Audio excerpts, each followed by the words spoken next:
नमस्कार, आप देख रहे हैं आज तक। आपके साथ मैं हूं सईद अंसारी। स्वागत है आपका खबरदार में। तो आइए सबसे पहले खबरदार में हम खबरों के लेंस से देख लेते हैं। आज हमारे पास चीन और पाकिस्तान दोनों को खबरदार करने वाली एक रिपोर्ट है। आज तक ने लद्दाख में LAC से ताजा ग्राउंड रिपोर्टिंग की है। हाल ही में गोगरा पोस्ट से चीन की सेना के पीछे हटने के बाद आज तक LAC पर एक फॉरवर्ड पोस्ट पर पहुंचा। वहां भारतीय सेना किस तरह से 24 घंटे चीन और मौसम के विरुद्ध मोर्चा संभाले तैनात है, इसकी ग्राउंड जीरो रिपोर्ट हम आपको दिखाएंगे। और इसके बाद हम आपको जम्मू कश्मीर में टेरर फंडिंग पर NIA की सबसे बड़ी छापेमारी से जुड़ा खुलासा भी करेंगे। आज NIA की टीम ने जम्मू कश्मीर के 14 जिलों में आतंकवादी फंडिंग के सबसे बड़े मॉड्यूल पर छापा मारा। ये छापे प्रतिबंधित संगठन जमात इस्लामी के ठिकानों पर मारे गए, जिसमें कश्मीर में दोबारा से आतंकवादी और पत्थरबाजी को प्रमोट करने के सीक्रेट प्लान का बड़ा खुलासा हुआ है। इसके बाद हम आपको ओलंपिक में भारत को एथलेटिक्स का पहला गोल्ड मेडल दिलाने वाले नीरज चोपड़ा का सुपर एक्सक्लूसिव इंटरव्यू दिखाएंगे। ये ओलंपिक के इतिहास में देश का 24 कैरेट गोल्ड इंटरव्यू है, जिसमें चैंपियन बनने का सपना देखने वाले हर खिलाड़ी के लिए कई सारी प्रेरक बातें होंगी। तो आज सबसे पहले हम सीधे LAC से चीन को खबरदार करेंगे, जिसकी सेना पहले पेंगोंग लेक और अब गोगरा पोस्ट से भारतीय इलाके से उल्टे पांव लौट चुकी है। लेकिन चीन पर विश्वास करना मुश्किल ही नहीं बल्कि नामुमकिन है। इसीलिए हमारी भारतीय सेना अब LAC पर दोबारा कोई रिस्क लेने के लिए तैयार नहीं। आज तक की टीम ने गोगरा पोस्ट से दोनों सेनाओं के डिसएंगेजमेंट के बाद पूर्वी लद्दाख में LAC से ग्राउंड जीरो पर रिपोर्टिंग की है, जहां चीन की हर हिमाकत का हाथ जवाब देने के लिए भारतीय सेना की पूरी तैयारी है और भारतीय सैनिकों का जोश अपने पीक लेवल पर है। गलवान घाटी में हिंसक झड़प के 1 साल बाद यह LAC से सबसे ताजा ग्राउंड रिपोर्ट है। देखिए, दुनिया का सबसे बड़ा सैन्य गतिरोध जगह LAC लद्दाख। यहां 12 राउंड की बातचीत के बाद अब बात बनती दिख रही है। पहले पेंगोंग लेक से चीनी सेना ने अपने कदम पीछे खींचे, अब गोगरा पोस्ट से भी चीनी सेना पीछे हट चुकी है। डिसएंगेजमेंट की प्रक्रिया के बाद LAC के हालात का जायजा लेने के लिए आज तक की टीम ने लेह से अपने सफर की शुरुआत की। आज तक संवाददाता मंजीत नेगी लेह से कारू होते हुए LAC पर चुशुल सेक्टर की चुमाथांग सरहद तक पहुंचे, जहां अभी भी 14,000 से 18,000 फीट की ऊंचाई पर शून्य से नीचे तापमान में भारतीय सेना के जवानों की नजरें और बंदूकें चीन पर टिकी हुई हैं। पहले पेंगोंग और गोगरा इलाके से भारत और चीनी सेनाएं अपने अपने इलाकों में पीछे हटी हैं, लेकिन लद्दाख सरहद पर भारत और चीनी सेनाओं की तैयारियों में कहीं कोई कमी नहीं है। खासतौर से चीन के आक्रामक रुख को देखते हुए भारतीय सेना अपनी तैयारियों को और चाक चौबंद कर रही है। चीन ने जो बॉर्डर वाली साजिश रची थी, उसी का नतीजा था कि पहली बार सर्दी और बर्फबारी के मौसम में भी LAC के दोनों तरफ 50-50 हजार सैनिकों की फौज तैनात रही।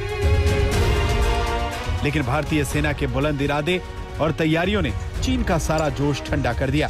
हालांकि चीन पर कभी भी भरोसा नहीं किया जा सकता, इसलिए भारतीय सेना ने LAC पर अपना खूंटा गाड़ दिया।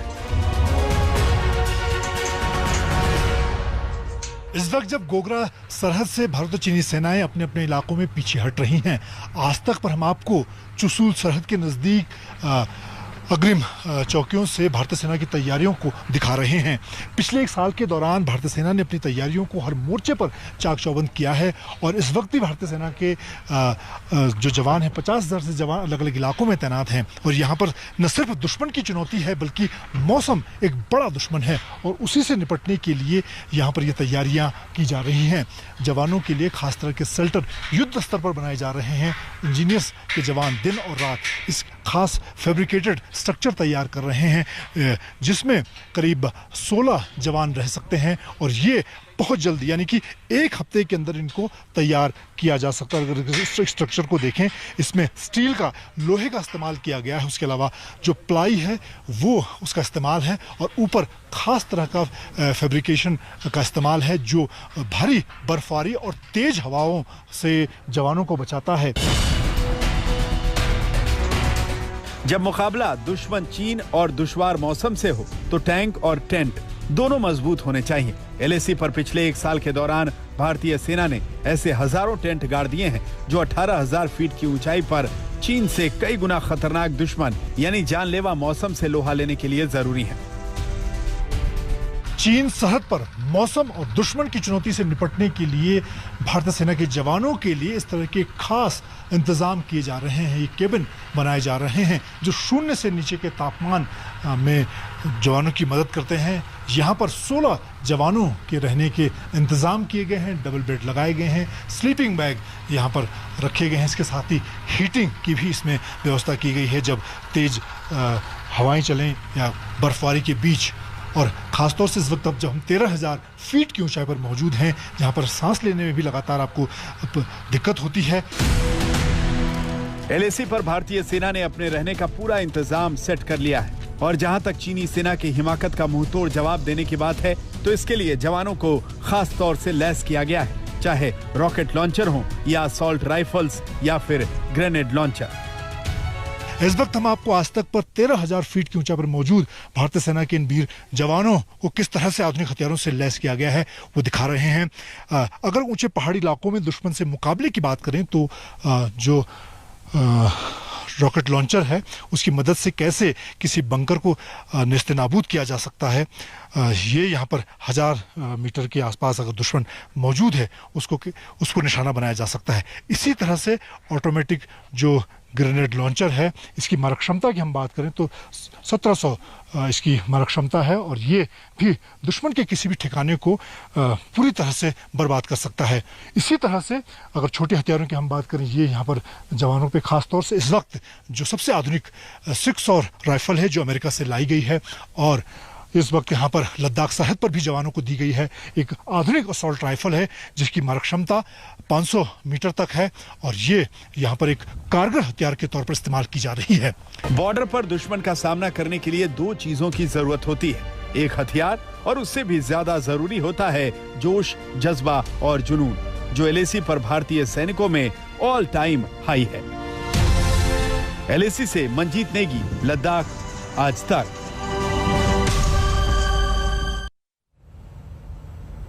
पहले पेंगोंग लेक और अब गोगरा पोस्ट। भारत के कूटनीतिक हमलों से चीन की सेना को पीछे हटने पर मजबूर जरूर किया है, लेकिन चीन का पीठ पर वार करने का पुराना इतिहास रहा है। ये बात भारतीय सेना से बेहतर कोई नहीं समझता, कोई नहीं जानता और इसीलिए भारतीय सेना डिसएंगेजमेंट प्रक्रिया के जरिए चीन को उसके हद में रखने की कोशिश भी कर रही है। और अगर चीन दोबारा एलएसी पर अपनी हदें पार करता है तो उसे खदेड़ने का भी पूरा इंतजाम भारतीय सेना कर चुकी है, जिसकी ग्राउंड रिपोर्ट हमने आपको दिखाई, आपने देखी। और यह भी जरूरी है क्योंकि एलएसी पर हॉट स्प्रिंग और डेपसांग, इन 2 इलाकों में भारत और चीन के सैनिक टकराव की स्थिति में हैं। एलएसी पर चीन अब पूर्वी लद्दाख के पास सैनिकों के लिए स्थायी बुनियादी ढांचे का निर्माण कर रहा है। चीन एलएसी पर भारतीय क्षेत्रों के पास लंबे समय तक रहने की तैयारी भी कर रहा है। भारतीय एजेंसियों ने एलएसी के पास चीनी सीमा में स्थायी कंक्रीट की इमारतों के साथ नए सैन्य शिविर भी देखे हैं। तो इससे बिल्कुल ये साफ है कि चीन ने एलएसी पर अपने कदम पीछे जरूर खींचे हैं, लेकिन वो भारत विरोधी साजिशें रचने से पीछे हटने के मूड में नहीं है। लेकिन अब की बार भारतीय सेना की तैयारियां पूरी हैं, जिससे चीन को खबरदार करने वाली ग्राउंड रिपोर्ट आज तक ने आज आपको दिखाई है। तो चीन की चालबाजियों के खुलासे के बाद अब हम खुलासा करेंगे जम्मू कश्मीर में टेरर फंडिंग के इंटरनेशनल मॉड्यूल का। टेरर फंडिंग की जांच कर रही राष्ट्रीय जांच एजेंसी यानी कि एनआईए शनिवार से ही जम्मू कश्मीर में छापे मार रही है। एनआईए ने जम्मू कश्मीर के 14 जिलों में जमात इस्लामी के 50 से ज्यादा ठिकानों पर छापे मारे हैं। इसे जम्मू कश्मीर में एनआईए की सबसे बड़ी छापेमारी बताया जा रहा है, जिसमें कश्मीर के अंदर टेरर फंडिंग को लेकर कई बड़े बड़े खुलासे हुए हैं, जिनसे हमेशा की तरह पाकिस्तान का सीधा सीधा कनेक्शन जुड़ा है। स्वतंत्रता दिवस से पहले जम्मू कश्मीर में टेरर फंडिंग पर एनआईए ने ताबड़तोड़ छापेमारी की है। दिल्ली से गई एनआईए की टीम ने सीआरपीएफ और जम्मू कश्मीर पुलिस के साथ मिलकर 14 जिलों में ये छापेमारी की। श्रीनगर के अलावा बडगाम, गांदरबल, बारामूला, कुपवाड़ा, बांदीपोरा, अनंतनाग, शोपियां, पुलवामा, कुलगाम, रामबन, डोडा, किश्तवाड़ और राजौरी जिलों में ये रेड मारी है। टेरर फंडिंग की जांच कर रही एनआईए की ये रेड कश्मीर घाटी में सक्रिय प्रतिबंधित संगठन जमाते इस्लामी के 56 ठिकानों पर हुई है। गृह मंत्रालय के प्रतिबंध के बाद जमात ए इस्लामी लगातार जम्मू कश्मीर में अपनी गतिविधियां चला रहा था। यही वजह है एनआईए ने एक बड़ा क्रैकडाउन किया है। इसके लिए एनआईए ने दिल्ली से आईजी स्तर के एक अधिकारी, 2 डीआईजी और 6 एसपी भेजे। इस टीम ने जमात ए इस्लामी के नेताओं के घरों और उनके दफ्तरों पर बड़े स्तर पर रेड की। सूत्रों ने जानकारी दी है कि यहां से तलाशी के दौरान कई चौंकाने वाले दस्तावेज मिले हैं, जिसमें विदेशों से आने वाली फंडिंग भी बताई जा रही है। जिस जमाते इस्लामी के ठिकानों पर आज एनआईए ने दबिश दी, वो जम्मू कश्मीर में पाकिस्तान के समर्थन से आतंकी संगठनों को टेरर फंडिंग करने का धंधा करता है। सूत्रों के मुताबिक जमाते इस्लामी को पाकिस्तानी खुफिया एजेंसी आईएसआई की सपोर्ट हासिल है, जिसके जरिए यह संगठन कश्मीर में लश्कर, जैश और हिजबुल मुजाहिदीन को फंडिंग करने की फिराक में है। एनआईए को पता चला था कि यह संगठन दुबई और तुर्की के रास्ते टेरर फंडिंग कर रहा है। कश्मीर में ये टेरर फंडिंग चैरिटी, हेल्थ और एजुकेशन के नाम पर हो रही है। सूत्रों के मुताबिक जमाते इस्लामी ने एक सीक्रेट मीटिंग भी की है, जिसमें नए आतंकियों की भर्ती पर चर्चा की है।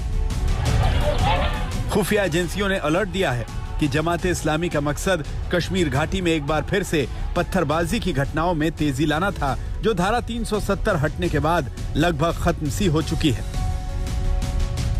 सिक्योरिटी फोर्सेस का बिलीफ है कि जमाते इस्लामी जो है प्रो पाकिस्तान है, एंटी नेशनल है, प्रो मिलिटेंट्स है और कश्मीर में बड़े पैमाने पर वहाँ के युवकों को प्रभावित करता है।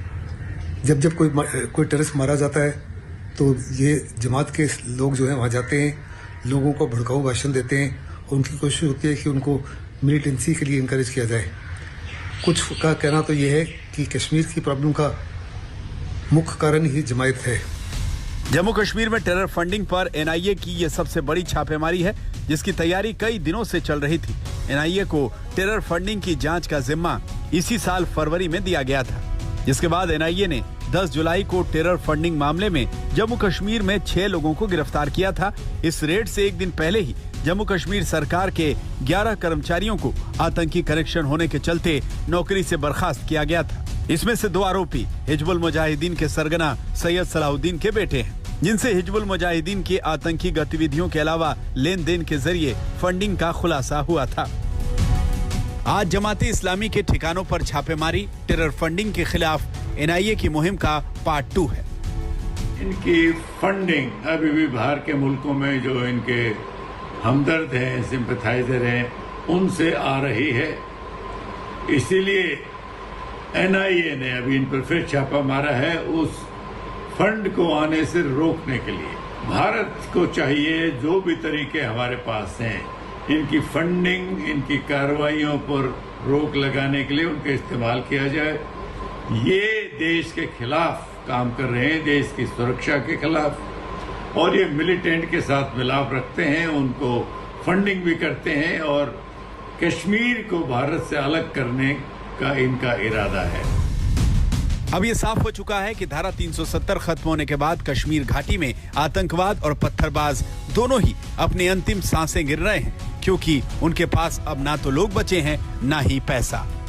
जितेंद्र बहादुर सिंह के साथ आज तक ब्यूरो।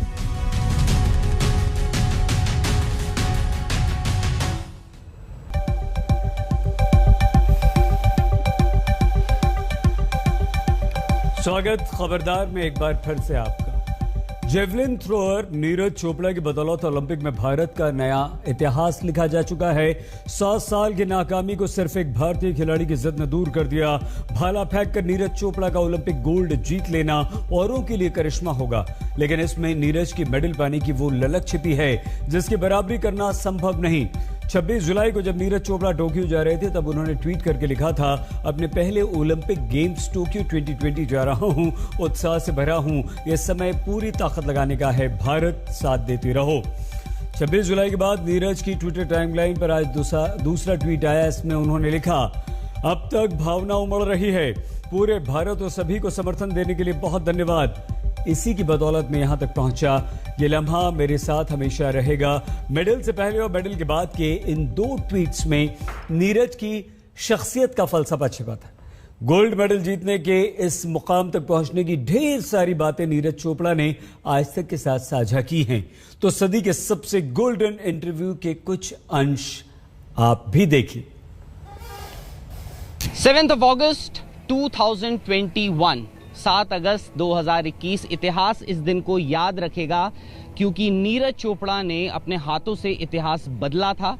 और नीरज आज हमारे साथ हैं। नीरज, 7 तारीख की सुबह और 8 तारीख की सुबह में क्या फ़र्क है मेंटली, अगर मैं पूछूं आपसे?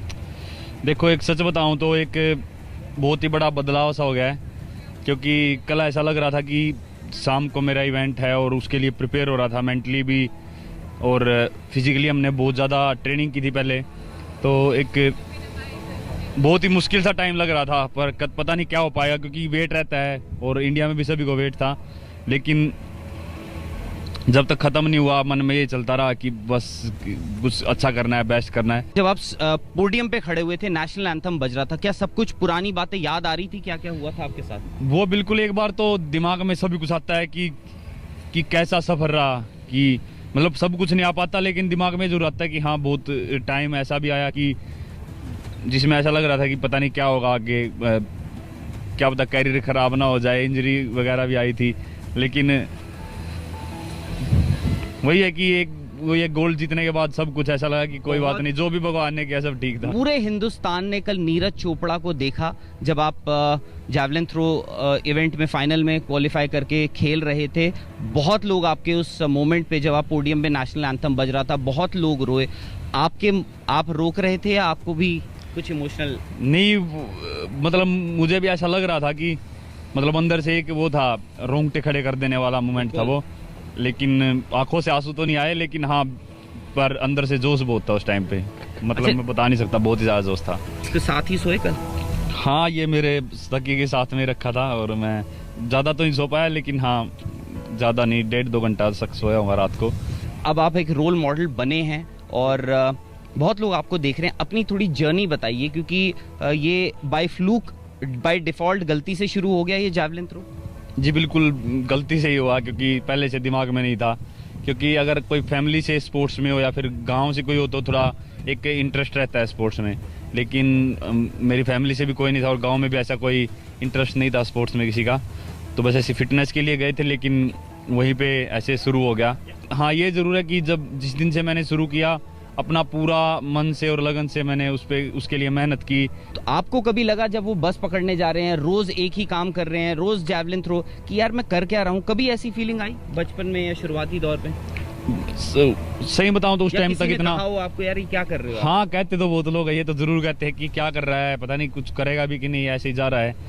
लेकिन ऐसा मेरे दिमाग में कभी नहीं आया कि यार, क्योंकि मैंने बहुत ऊपर का भी नहीं सोचा था कि मैं इतने लेवल तक जाऊंगा और मेडल जीतूंगा।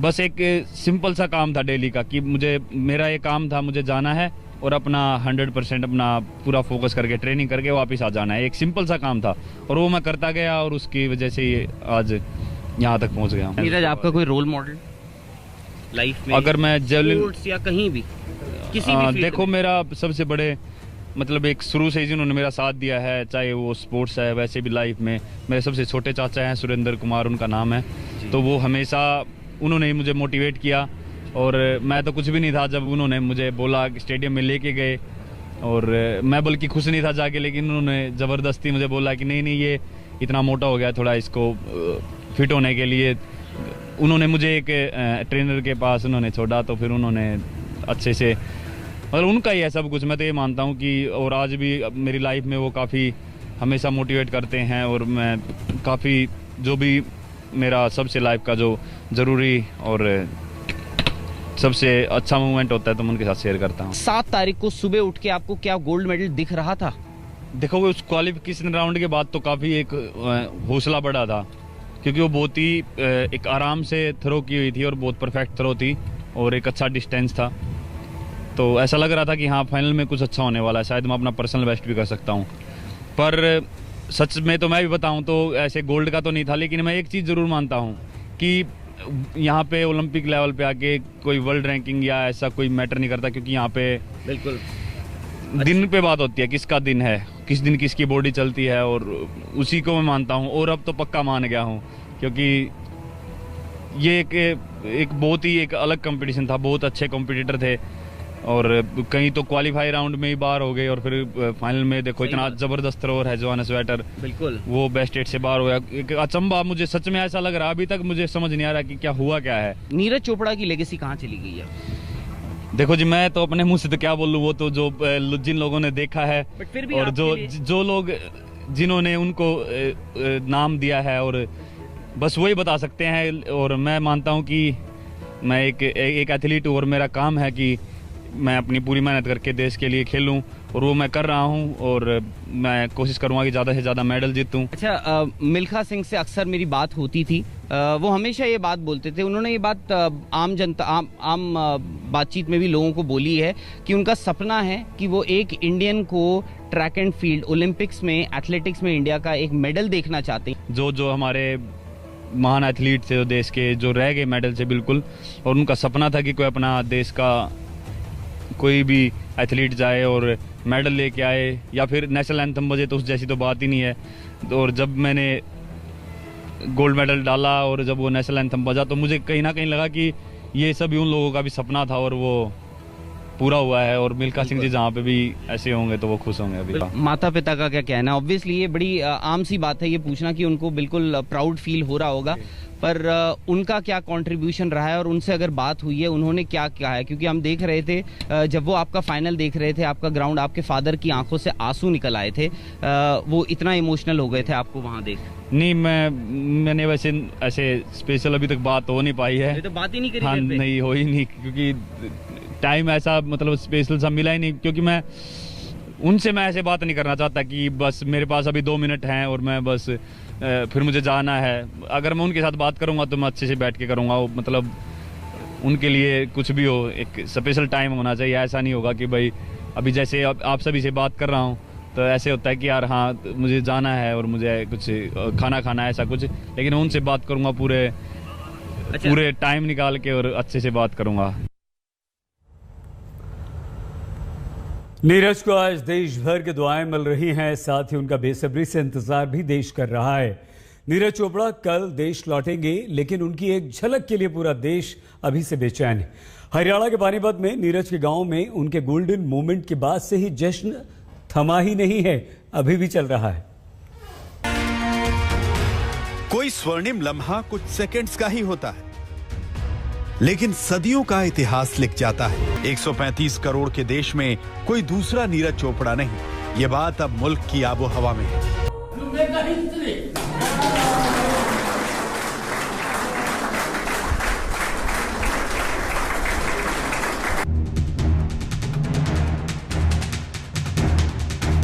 नीरज हीरो हैं न सिर्फ उनके जिन्हें खेल पसंद है, न सिर्फ उनके जिनके लिए ओलंपिक का ये सोना भारत की आन बान और शान है, बल्कि उनके लिए भी जो साथ गए भारतीय ओलंपिक दल के साथी हैं।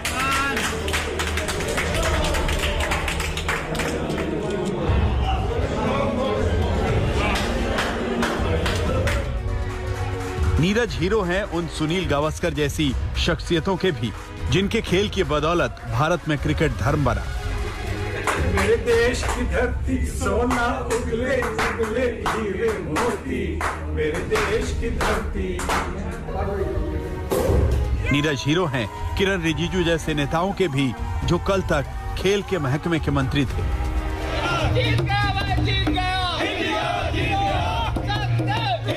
नीरज जिस भारतीय सेना की नुमाइंदगी करते हैं, उसके जनरल से लेकर सिपाही तक सबके हीरो हैं नीरज।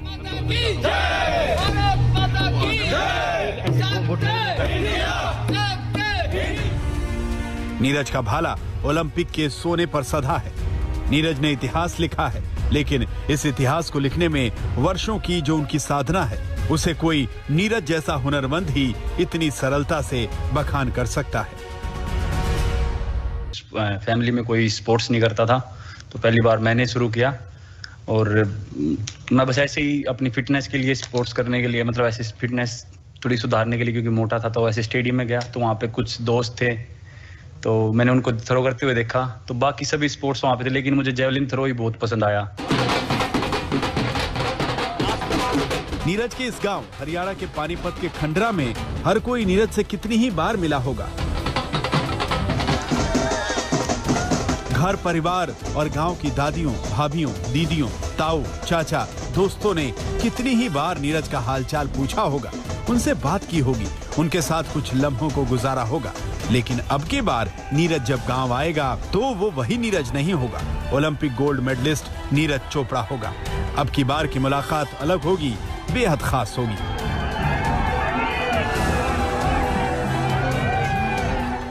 पोता आ रहा इतना बड़ा नाम करके, क्या कहना चाहोगी? खुश बढ़िया चीज बनाओगे दो ये सारे लोग नाच रहे हैं कल रात से। नाच रहे क्या पोते के लिए क्या बनाओगे स्पेशल? जब घर आएगा तो उसको क्या खिलाओगे? चूरमा बनेगा। चूरमा। नीरज की उपलब्धि से उनकी अपनी दुनिया के जर्रे जर्रे में एक रोमांच भराया है। परमात्मा की दुआएं हैं आप लोगों की कि वो कैसे खेल में आया। भाला फेंक को हम तो जानते भी नहीं थे कि ये भाला फेंक खेल होता है।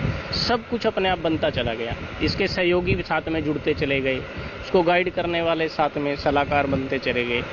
और आज उस दिन से और आज के दिन में हमें लगता है कि बहुत कम समय लगा इतना कुछ देश का नाम रोशन करने में उसे। न सिर्फ ढोल नगाड़े से गूंज रही दरों दीवारें नीरज के स्वागत को उत्सुक हैं, बल्कि पानीपत के शिवाजी स्टेडियम का ये फिलहाल सूना पड़ा मैदान भी अपने सबसे होनहार खिलाड़ी का इंतजार कर रहा है। इसी मैदान पर नीरज ने भाला फेंक की अपनी शुरुआती प्रैक्टिस की थी। पानीपत की जमीन ऐतिहासिक है और छत्रपति शिवाजी के नाम पर पड़ा ये शिवाजी स्टेडियम पानीपत का अब ये भी अपने आप में ऐतिहासिक हो गया, क्योंकि इसी जमीन पर जॉवलिन प्रैक्टिस करते करते एक खिलाड़ी नीरज चोपड़ा टोक्यो ओलंपिक में सीधा स्वर्ण पदक पर निशाना साधा। ऐसा भाला फेंका कि देश के लिए झंडा ऊंचा कर दिया और अब वो पदक लेकर के हिंदुस्तान आएंगे। नीरज चोपड़ा भारतीय ओलंपिक दल के साथ टोक्यो से कल भारत पहुंचने वाले हैं। बहुत सी तैयारियां हैं। एयरपोर्ट से ही उन्हें सिर आंखों पर बिठाने का देश इंतजार कर रहा है। We all are waiting for your return and we will be there in the airport and we are ready to receive you back. Neeraj Chopra ने भारत को वो खुशी दी है जिसको शब्दों में बांधना मुश्किल है। नीरज के हुनर को दुनिया ने देख लिया है। नीरज के जलवे को अब दुनिया देखेगी। भारत अपने सबसे कामयाब एथलीट से मिलने को उत्सुक है। तो 15 अगस्त को मिल रहा है भैया। चलिए। पानीपत से आशुतोष और टोक्यो से राहुल रावत के साथ आज तक ब्यूरो। त्रिपुरा में टीएमसी के नेताओं पर कथित हमले के बाद ममता बनर्जी के भतीजे अभिषेक बनर्जी त्रिपुरा के दौरे पर आए थे। इस दौरान अगरतला पहुंचते उन्हें बीजेपी कार्यकर्ताओं के विरोध का सामना करना पड़ा, जिसके बाद अभिषेक गुस्से में आ गए। उन्होंने बीजेपी पर गुंडागर्दी का आरोप लगाते हुए त्रिपुरा सरकार को उखाड़ फेंकने की धमकी दे डाली।